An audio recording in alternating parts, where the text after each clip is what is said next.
say that we filmed the LDS-PMA, which is the LDS Publishing Media Association, back in October, where he was the featured artist, one of the featured artists, and the minute I walked in, just like you, this was, I was like, okay, tell me your story. And so it was really awesome. He's just, I could just feel his spirit was just beautiful. So, honor you. Thank you. And he lives in Provo. So do you want to use the TD or both? Well, yeah, why don't you just go, because Okay. I'm still noticing. Okay, so I grew up in Cedar City till I was about 10, and then we moved up there to Grand Hill. I went to Westridge Elementary, and then Dixon and Provo High.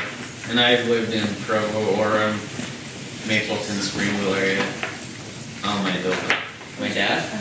No.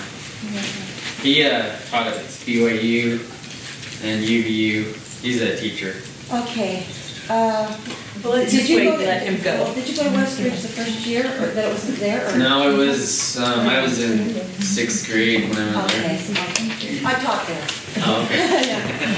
Maybe you taught me, I don't know. Well, no, not, I did teach teaching. That's why I asked, but it was. Yeah, you're 50? I'm 49. 49, so. So when I was in high school, I kind of got in with the crowd that doesn't do the right thing. And so I had to repent for a year and a half before I served my mission. But I learned a lot through going through all that stuff.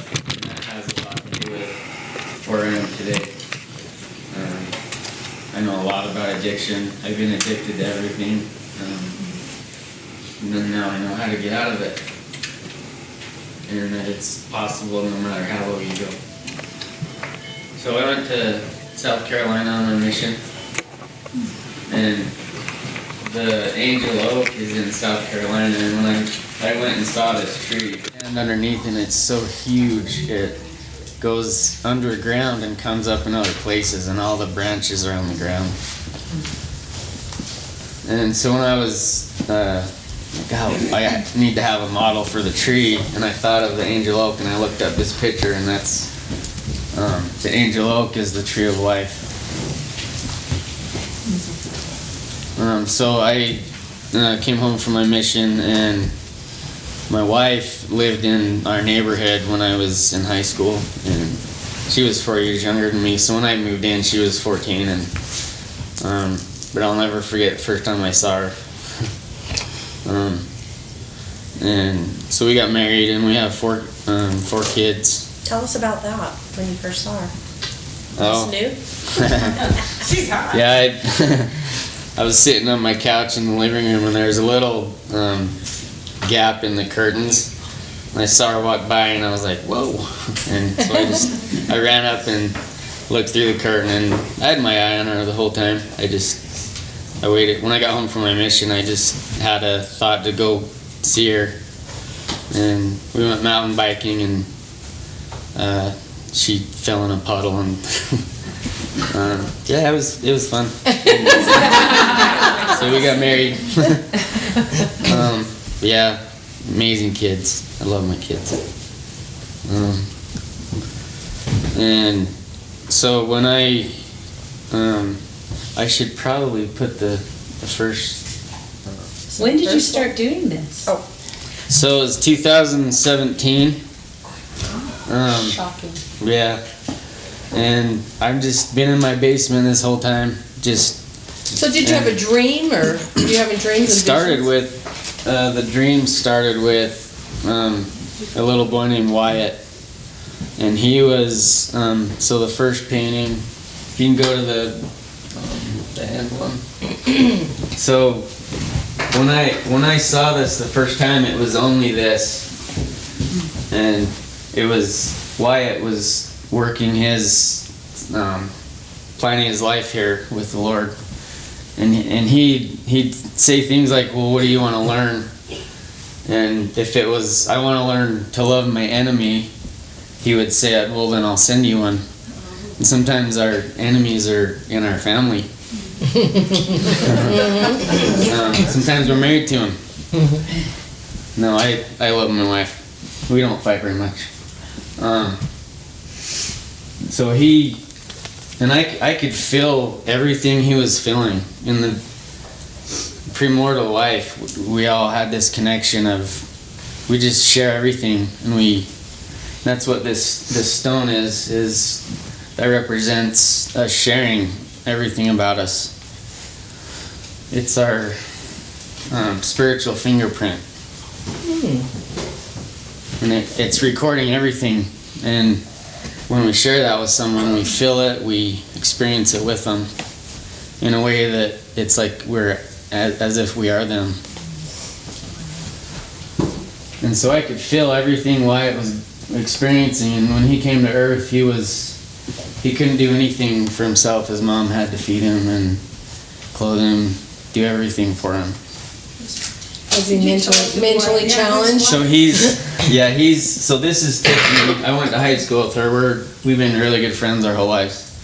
And so this is Wyatt, and I could feel his, someone's gonna have to be my parents. And he was a little nervous about that, and Tiffany came up and said, "I'll be your mom." And then Sean came up after that, and I'll be your dad. And they planned all of these things out, the things that they wanted to learn. So he died when he was 5.5, and I believe I had this dream within 1.5 years of after him dying. So was he your friend or your son? He was Tiffany's son. So this is Tiffany, and this is her husband, Sean. Okay. And I met him probably 5 times during his whole life. She'd come and visit me, and he'd be with her, and he just couldn't really do anything. She served him his whole life, and that's what she agreed to here. So he would show us the hard things that we're going to go through, and it was this, that's impossible. There's no way I can do that. I don't want to go through that. And then he'd show us the other end of it, the things we'd learn, and we're like, oh, I want that. I want that right now. And that's what would make us come here, is the things we learned. But we knew it was going to be really hard, impossible sometimes. So after I had this dream, what was that? I didn't know why I had that experience. And then later everything I see is a mystery when I first see it. I don't just automatically understand what it means. I have to figure it out. But I love that part of it. I've grown too. At first it was really frustrating, but it grows and you start to learn how he works with you. And so Wyatt, I could feel his spirit, and he's just telling me, you have to tell my mom about this. Because she was having a rough time with what just happened. She has this child, and then when he dies, she's like, what was that? And so I found her number, and I called her, and we just talked on the phone, and I told her this whole experience, and just crying, and that really helped her understand more what happened, and just lifted this burden off of her. So that's how this all started, was with Wyatt coming to me with this experience to help his mom. And Is that Wyatt holding the ball then? so this is me. That's you. So after I saw that, I was, okay, I'm onto something. I want more. And so then he showed me this whole scene, and this is me sharing my testimony with those that are following the darkness. Were you about Satan. that age when you had that experience? This is actually my son. Okay. He modeled for it. But were you at that age at that time that experience? I don't know. Oh, okay. Everyone looked like they were just, when you say in your prime. When you had that experience in this life, how old were you? Oh, this was, it must have been, I don't know exactly. 3 years, 4 years ago? Oh, it was probably 2001 or 2. Okay, so like 20 years. It was a you had long the time dream? ago. I started having dreams when I was 6 years old. My first dream was when I was little, and I didn't understand it at all. But I've thought about it at points in my life where there's a fork in the road, and it's a really serious choice that helped me through things. So is the dark part mortality? So this was the war in heaven. Oh, okay. So this is the Okay. premortal life, and I didn't realize what was happening. But the first painting is the premortal life. The second painting is while we're here, Lehi's dream, and the third painting is what happens after. Oh, that's cool. And And this is the first painting? yeah, Okay. and so there were people coming and going. All of us were doing this. This is symbolic of us just sharing our experience in the light with people, trying to get them to come this way. And we do that. We continue to do that here. We'll always do that. In the Bible dictionary, under the word of election, it suggests that we chose our time, place, and circumstance, and this is kind of a second witness. I believe So the that. dark part is the souls that are going off. The third of the host of heavens? Yeah, and if you notice, the further they go this way, the darker their Yeah. robes get, and they just disappear into this cloud. And I don't understand this yet. There's a lot of things in these paintings I've asked him about it, and he's like, it's not time. And so I'll continue learning my whole life. Like, they start as a little flash of something I see or a feeling I have, and then it kind of works its way into seeing. And So TJ, all these spirit children over on this side, they would have one of these luminescent balls, or the spiritual fingerprinting, their testimonies and their thoughts. But as they go over there, obviously in the very dark, they've lost it because that's our light. Do they have any of those with them at all that are? they always have. We all have them. Even they do? Yes. Okay. That's our. Who we are. It's symbolic of, it's our spiritual fingerprint from the moment we started or woke up.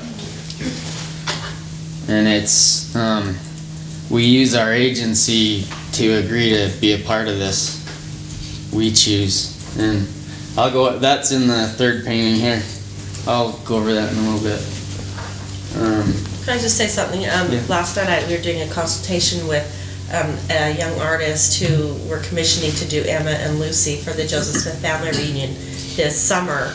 My mom was a speaker on Lucy and Emma at the very beginning, Hiram and Joseph Smith family reunion. And I was 10 years old, and we get to go back at the 50-year reunion. Oh, wow. So it's pretty cool. But I was just sharing with them, I was at the Symphony Hall back when I was at BYU, when Arnold Friedberg was unveiling his Sacred Grove. He talked about how every painting, it's almost like it pre-existed before, and it just like it comes close to the veil, and he has it's his learning, just like you're saying. This was just a second witness that was planted, when I was there, and he just said it's like it just makes its appearance more and more as he begins to paint, and it's like it just takes the veil away a little bit, but it pre-existed, and it's making itself known and present. Mhm. So that's cool. And the people on the earth, when he showed me the earth, when they describe it as a sea of glass, that I think that means you can see everything, and there's certain beings that can see all of it. And I told the Lord, I said, there's no way I can paint that. I don't know how to paint the earth. So we compromised on that, and I just, you can tell it's the earth. That I was pretty happy about that. And I get certain points, and when I got a little ways into it, I thought, man, this is looking really cool, and I'm gonna mess it up. And so I wouldn't paint sometimes because I just felt like I'm gonna do something wrong, or I'm gonna Oh, and I painted the robes first, and this is the weirdest thing. I painted his arm out like this, and I stood back and I looked at it. I'm like, why did I do that? I don't. And I was gonna wipe it off, and someone was like, just leave it. And later he showed me why, and it was because he's holding that. But before I started doing so all the robes were here. There's a one that I didn't have their heads on, so it was just their clothes, and it was kind of funny. Do you But do I this in your spare time, or is this your job? Or No, this was in my spare time. That's one of the reasons I said no in the beginning is because I'm like, how long is this gonna take?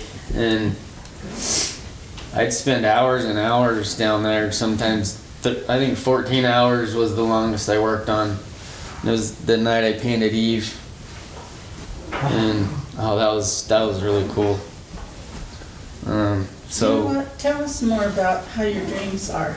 Like, do you have a certain guide? Is it the Savior? I mean, what happens in a dream? So a lot of times it starts, when they talk about the Holy Spirit, it talks about a small feeling, like a small voice. And sometimes it starts out like that, like just a feeling. And then if I entertain that, if I think about it and ponder about it, then it grows and it turns into, and then sometimes I'll hear things, and when that's filled, then I can see. And it's like your faith just starts small and it grows in that thing. And so this kind of just accumulated into this. When Lehi says, I imagined, if you close your eyes and think of a strawberry, that's where he shows me things. And I can see them whenever I want. They're just like memories, like I'm remembering it. So the scriptures do talk about vain imaginations, but part of people, I believe, talked about imagination. Is both. So whatever we use is what we put our faith in. And so I just took what was in here and put it there. And when I said yes, I had only seen this, as far as what I was supposed to paint, I had only seen this small thing here. And then once I agreed to do this, he started showing me more, and it just started in the middle and and then I saw this whole thing, and I remembered this experience being here. That's what it started out as, this little seed, and it grew into this. And then I thought, when I finished this, I was like, sweet, I'm done. Because you go through things when you're trying to find him, and I had just gotten off painkillers. I got addicted to those, and I was an alcoholic for a long time. And when I went to rehab, I've been to several different types of rehab. They work. Don't give up. The main thing to me is you've had no formal training. And I see this and I'm just, the people. And that is the hardest thing to paint, is hands and faces, and they're just beautiful. They're spectacular. Well, and it's almost like you have to fight for these things. You have to, I had gone a long time. When I had been clean for a year, that was like just a breath of air. I was so glad to be there, and just to have the hardest things behind me. I mean, just going through withdrawals and all of that. But that, I think it's how we obtain honor is when we go through hard things and we pull out of them. It's this, I did that. I went through that, and I was to that point. I was like, sweet, and I'm like, now what? And then I had to, like Joseph Smith says, find a good cause and be a part of it. I had to replace all of that stuff with something else, and that was terrifying to me. When I got to my year mark of being clean, I just and then I started missing it. I was like, what am I doing? I was so happy back here, numb. You know, I didn't want to deal with any of this stuff. Because pulling through those things is hard. And, you know, I'd go in my living room at night and just rock back and forth and count to 10 over and over all night long. And I have to go to work. What kind of work do you do? I do construction. Yeah, I fell in love with that, with building. Creating. Yeah. He builds houses. So that figure in the lower right, Here? yeah, is that, she's turning away from the light? Is that Yeah, so this is, so this guy's walking back. This guy, I think I know him, but he, wasn't very nice. But yeah, this is, Is he people- coming back to the light? No, he's walking away. Oh, okay. This guy's coming back. So, and when we would talk someone into following Christ, you know, she's starting to turn light again. This is actually a picture of my wife and her best friend at her wedding. It looks like she's talking to somebody and trying to get like a blonde girl in front of her to come back. Yeah, they're embracing. Yeah, looks like she's trying to bring her back. Yeah. Right? You can see a little more detail right here, too. Right. It's a little more brilliant color. And so what do you see this as a kind of a division? So this is living waters.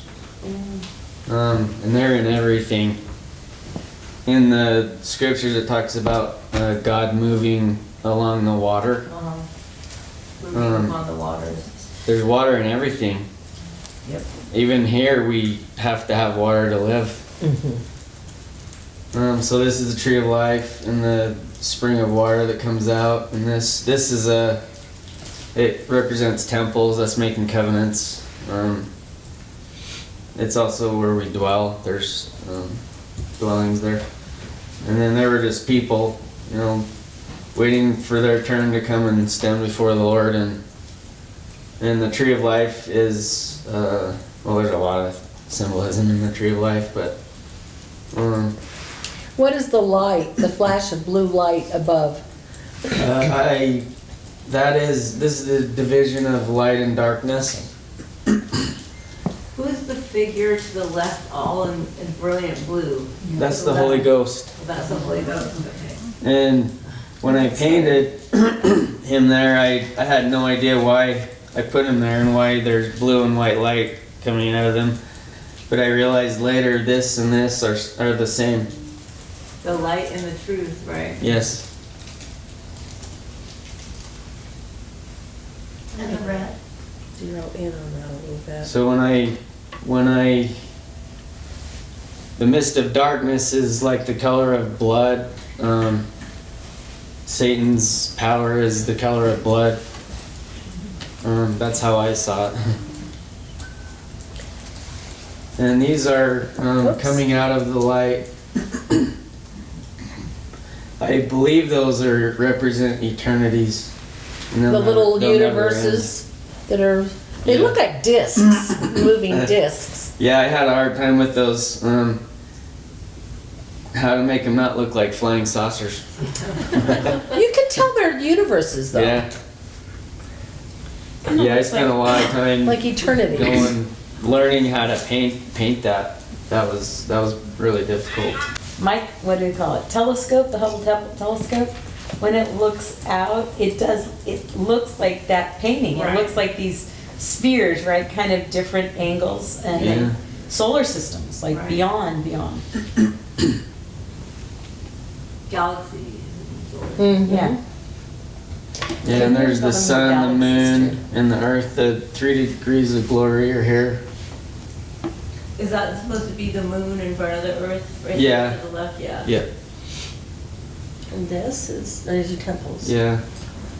And so I'm just, and he would tell me, don't go looking for information. Just focus on what I'm showing you. And I would, sometimes I'd put things in the paintings that I thought of. and I'd have to fix it. He'd say no. Yeah, I didn't show you that. Is that the sun off in the distance beyond Yeah, the moon? right here. Yeah. So this is the sun, this is the moon. So that's so I think the Earth is in a telestial state right now, and that's represents the stars. So the sun, the moon, and where we are now. And I don't think I'll ever understand the Holy Ghost completely in this life. But I do know that the similarities between him here and this, there's a correlation there. So tell us about this part right here. Oh, so this Is that like just a black represents Satan's power, and it's always trying to snuff Overtake. out the light, and it can't, and it goes into nothing. It Maybe it's disappears. cleaning out all the dirt like a black hole, like a Yeah, vacuum cleaner. I don't know about that yet. I'm still. The timing's not now. I don't know. You just know the Lord said paint it, and you It's did. all I know is it's in opposition to this. Right. And So is this painting after the war in heaven? this is the war in heaven. This is the war in heaven. Yeah. Because there's absolutely no doctrine on this, but I have often wondered, the third part of the hosts of heaven, is there an opportunity for them to turn back to the light, or is it done for eternity? I don't think we have an answer on that. I think your painting it just brings up more questions and not answers. But I think it's something it's interesting to think Well, about. he's painting that people are coming back. That's right. They're being But this is invited pre-existence. Yeah. They had a chance still to maybe Right. come Yeah, back. I don't know. Yeah. I don't have an answer It to that. felt like to me that it was almost necessary for us to. I mean, that represents while we're here on Earth, we get into things. Right? You know, we experience evil, we experience darkness, whether we're doing it to ourselves or others are doing it to us, we're doing it to other people every day. So it brings up the concept that this is an eternal process, right? It's not just pre-existent because time is, right? So this is ongoing. Even Oh, yeah. here, it's ongoing. Well, this is doctrinal because we know the concepts that are taught. But the interesting thing is this is the lesson that all beauty is created in contrast. And then we get to claim the parts that we create. And we have. Co-create. No, but all I'm saying is we think there's something pre-existence, then here, then after. But this appears like our time might be before, here, and after. But all of this is going on because that battle between light and darkness is eternal, ongoing, you know. So there ever. are other beings in this stage right now. Yeah, we don't know Yes. for what, all those other Maybe constellations. this will help, and I'll maybe talk about this later too. But when I had the experience seeing Eve, I saw her with Cain and Abel, and she still loves Cain, and she still loves Abel, and like she'll never give up. Of course, for children. But maybe what happens, if because we're made of intelligences, and everywhere's full of intelligence. If God is organizing the intelligence, and some intelligence wants to ascend and some intelligence doesn't, when you're made up of different intelligence, then once it goes back into perdition or wherever it goes, it disassembles. It's not organized anymore. So you have those intelligences that you would reorganize again, and maybe in time they would. I don't know. So another feeling that I remembered is there's certain intelligence and matter that attach themselves to light, and those things have the capacity to grow and to self-sustain, and they love being that thing. Things over here were just kind of dead because there's no promise in anything. It's just he lives off of this, and he doesn't have any power of himself. When you read the story of Job, he has to get power from the Lord to do those things. And I don't know, it's not even fair. But anyone that follows the darkness, when they have an opportunity to turn to the light, they don't think, oh, maybe I should stop doing this or better myself. They think, oh, I just need to think of a better lie. I need to think of a better way to deceive. And they'll never stop. They think they can out, and that's how Satan, he'll never know the mind of God because he doesn't turn to it. He just, I need to trick him better.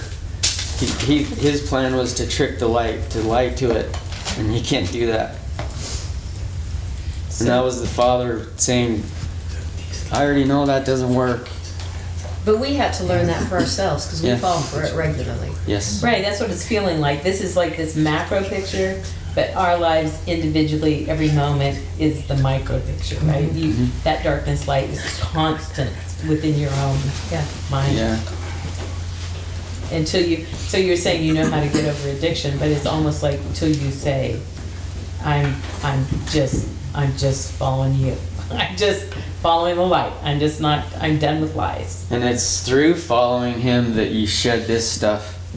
And I'm still struggling with things, and I always will, but I know I can trust this, and I turn to him every time now, and I almost look forward to going through things because that's how we learn. And all of the things I'm going through are because of things that happened to me starting as a child my whole life. We don't get what we want. People hurt us. They hurt us intentionally sometimes. So we have them a little better on iPads, so you can just shrink them up, man. So you Is it better to show it here? Well, that way she can zoom in and you can Okay. talk about it. Thanks, Mike. It's great. So yeah, it went through some pretty cool, or the process of everything, how things look. That's why he told me to do this. He said every time you work on the painting, I don't care if it's 10 seconds or 14 hours. If you work on it, take a picture so you can see every stage of it. Okay, so leave it here for a minute. So I wanted to go over this. So the mist of darkness, it's always swirling around us. And so when he was teaching me about this, he said when you're not keeping the commandments, when you're doing things that aren't things that I would do, things are foggy. It's like you have a fog around your mind, and if you have a thought from the Lord, you question it. It's like, oh, I don't know, was that me or was that you? And you're not sure. And he said when you follow me, when you walk the path that I blaze for everyone, you are more clear and you're more sure, because that's how you get to know me. Is every day we have hundreds and hundreds of decisions we make. A quick example is I had $0 in my bank account, and I went to Smith's to buy one thing, and someone had gotten $40 change, and it was just sitting right there, and I thought, oh, a blessing. And then I had, no, that's not a blessing, I could really use that money right now. And I just looked up, and I knew what it was, and so I took the money and gave it to the woman, and that's an example of I made the right choice. I've made the wrong choice too. But and when we make those wrong choices, we don't have him with us. We have the other guy with us, and it's foggy, and we don't know, or we don't care, or we fight against the light. So this right here, I thought this was cool. The living waters coming down and creating a universe. And when he'd tell me no, I was like, oh, serious? That looks so... Darn. So that didn't make it in the painting, but it's probably not the truth in some way. I don't know. And sometimes this happened throughout this whole process, is I'd paint something that I had created in my own mind that he didn't show me, and it was wrong, so I had to fix it. And I fixed a lot of things in this painting. I was just learning. And In the universal model, Dean Sessions teaches through the universal model science, the new millennial science, that water is the primordial matter and everything is created out of it. So I think it's cool that you put that water in there and the living water is in there. yeah, so this is how, in the end, this is how it, and it's crazy. There's hidden things all over in these paintings, and I'm still finding things. But Isn't it there's amazing that you painted it and yet you're still finding things? Yeah. I just find that fascinating. So how long did it take you to do this process? This I'm painting. still doing it. This painting? This one took about a year. The second one took 2 years because that's when I was going through all my stuff, and so yeah, that's how he showed me Lehi's dream. Is it was according to me, according to my life, and when Nephi saw it, it was according to his life. And I remember reading in Nephi, he had walked and talked with the Lord, and then later on, he talks about his weaknesses, and I didn't make that correlation for a long time. And I finally realized he's inviting all of us to pray and to see these things. He was inviting his brothers to keep the commandments, to pray to see the things that his father had seen, because he'd seen them. And he was trying to teach them, you know, you have to act it out. You have to follow that path. Yeah, he asked them, haven't you taken it to the Lord? And they said no. Yeah. And he was like, well, then that's why you don't understand it. They didn't know, they didn't care about it because they were doing all this over here. So is this your second painting? No, this is the third one. That's the third. Oh, okay. So did you do this one before your mission, or did you do it after your mission? No, this was 2017 Oh. is when it started. And I was sitting in church, and it was after the BYU-Utah game, and everybody was fighting. And I was sitting in church, and then they're reading the letter from the First Presidency, and he said, you need to stop being bullies on social media and start putting your light out there. And when I heard that, that's the first thought of, you should paint everything you've seen. And so my wife had to set up my Facebook. I wasn't on social media at all, and I'm like, I didn't know how to do this. And so I got on Facebook and Instagram, and I just started sharing it. Was that the first time you had ever attempted to paint or draw anything, or did you have a No. gift as a little kid? Were you always constantly sketching and drawing stuff and had that little gift with you your whole life? In high school, I had this notebook. I took an art class, and I just do all these crazy doodles, and somebody stole it. It was full of just things I'd drawn, and I don't know what happened to it. And then on my mission, there was a woman that was cleaning her house out, and she was getting rid of a bunch of canvases and oil paints. And she said, I'm just going to throw all that out. You guys want it? And the Spirit was like, take that. And so I'll take it. And so I took it, and I went and bought some cards that had these really cool paintings on them, just landscapes. And I try to mimic what it had on there. And so that was when I first started oil painting, was on my mission. I think I did 3 or 4, and I just gave them to people there. I wish I could find those. They're in South Carolina somewhere. Malden. Did you sign them? Did you sign them? I did. When you gave them away? Uh-huh. Wow. Yeah.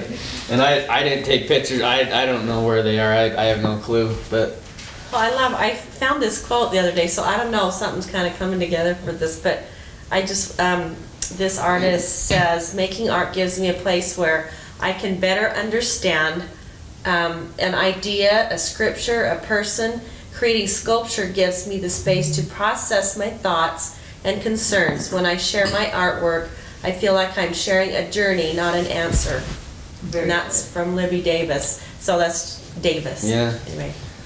And then after I got married, I bought a couple canvases, and I messed around a little bit, but I'd get halfway done and get frustrated because it didn't look right or something. So I have a ton of done paintings at my house. Like I just never finished So them. this is your first real serious attempt at like. These are the only 3 paintings I've ever finished. Wow. Well, they're a work in progress, and they probably always will be. There's things I've seen in these that aren't in the painting, just because it would be too cluttered, and the basics are here. All the important things are here. All the things that aren't in the paintings are just for me. So your medium is oil on these?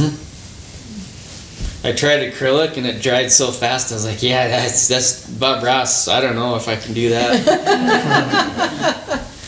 Well, with oils, you can scrape it off and go back. Oh yeah, I've let things sit for 4 hours. I go to one of my kids' dance recitals or something and come back and pick it up, 3 hours later, and it's still like workable.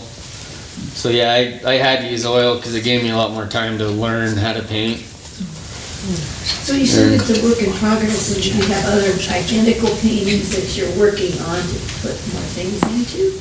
So I've always thought, because when I painted this, I didn't really know what I was doing, and so when I look at this now, now that I know how to paint a little better, there's 1,000 things in here. When I saw this, what I actually saw was so much cooler than this, but I did my best. And You want to walk through the stages that you have there? This is the first one. so this just kind of shows the process. Progression. See, and these didn't make it in the painting either, and I was so mad because they looked really cool. I spent so much time on those, like hours and hours. Beautiful. That's why he wanted me to do this, is because all the things that didn't make it in the painting are here. Practice. Can I And tell a this- story though? Yeah. Like, I got to go to the BYU film studio where they were doing the Nauvoo paintings for the walls there, the Nauvoo temple. This was years ago, and some of the artists, they'd get really silly and put, a cigarette in the moose's mouth and put funny things like, in the painting, or they'd have children come and help paint on the bottom, with the oceans and all this, and then they painted over them, but they're still there. I just thought that was kind of funny. They just mess around and, That reminds me, you guys know Gary Price? Anyone? So I worked for him for 2 years sculpting. If you've seen the sculpture in front of the New Skin building, the globe with the kids flying around it. So me and a guy named Dan Hildreth helped him do that point up. So we did the kids, and so we'd try to hide our signatures in the sculpture somewhere, and Gary would come back later and I found it. That was, oh my gosh, working there was so much fun. That was a good time. Yeah, Gary, he's a great guy. I love him. Does he live in Springdale? I think he lives in Arizona now. He did. That's how I met him, is I lived just up the street from him. So are those little like dark planets, or what? Yeah, these are. Oh yeah, there's more of them in this. Yeah. So what does that represent? What is that? I have not. They're. He doesn't know. Okay. I don't know if I'll ever know that here. I don't know. Like, are there like, how there's opposition in all things? There's glorified, celestialized planets. I wonder if there's wicked planets that are. Just a place to dwell, Yeah. maybe. Yeah. Well, a third of the host of heaven has to go somewhere. Yeah. I thought they were right here by me. I know. That's They why- are right now. That's how this is supposed to work. You guys are sharing things with me, and I'm learning, and you're answering my prayers, and you're bringing things up that I've never thought of. And it's not I'm teaching all of you, it's we're all learning from each other, and I'm probably learning more today than all of you put together. Well, but it is interesting to think about, because the third part of the hosts of heaven, they're ours. They're ours. But what happens to those sons of perdition from other worlds? Yeah. As Robin said, this is a cycle that keeps repeating. Where do they go? So Cain, if he remains a son of perdition, and it appears that he might, what happens to him for the eternities? Where does he go? I mean, we have no answers to that. Yeah, I think they go back into chaos, because only light holds you together. But we never have a But body. you see, you have sunlight in his Painting red. with the soul with the Yeah. two sides. But we go into chaos again. But doesn't that mean you lose the body? I don't know. What's holding your body together? If you are an eternal being, you cannot be destroyed. Right there. That's the doctrine that I understand, is that you're always going to. Look at that, Helena. Okay, Oh, what's so that?